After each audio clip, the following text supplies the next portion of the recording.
ಭಾಗದ ಅರಮನೆಯ ಸುತ್ತ ವ್ಯಾಪಾರಗಳಲ್ಲಿ ತೊಡಗಿಕೊಂಡಿದ್ದಾರೆ. ಇವರ ಮಾಹಿತಿಗಳು ಸರ್ಕಾರ ಅಥವಾ ಪೊಲೀಸ್ ಇಲಾಖೆ, ಗುಪ್ತ ಇಲಾಖೆಗೆ ಇದೆಯಾ?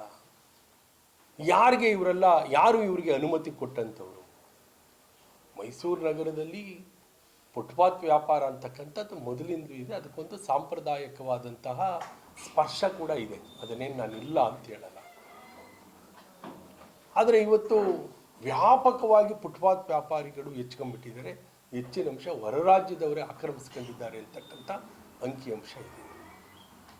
ಈ ಘಟನೆಯನ್ನ ಮೈಸೂರು ಅರಮನೆಗೆ ಒದಗಿ ಬಂದಿರುವ ಗಂಡಾಂತರದ ಮುನ್ಸೂಚನೆ ಎಂದು ಸರ್ಕಾರ ಪರಿಗಣಿಸದೆ ಹೋದರೆ ಮುಂದೆ ಆಗ್ತಕ್ಕಂಥ ದೊಡ್ಡ ಅನಾಹುತಗಳಿಗೆ ಜಿಲ್ಲಾಡಳಿತ ಮತ್ತು ಸರ್ಕಾರ ನೇರ ಹೊಣೆಯಾಗಲಿದೆ.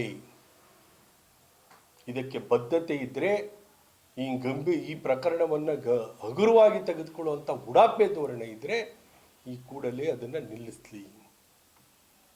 ರಾಷ್ಟ್ರೀಯ ತನಿಖಾ ದಳ ಈ ಹಿನ್ನೆಲೆಯಲ್ಲಿ ಈ ದುರ್ಘಟನೆಯನ್ನು ತನಿಖೆಯನ್ನು ಕೈಗೆತ್ತಿಕೊಳ್ಳಲಿ ಅಂತ ನಾವು ವಿನಂತಿಯನ್ನು ಮಾಡ್ತಾ ಇದ್ದೀವಿ.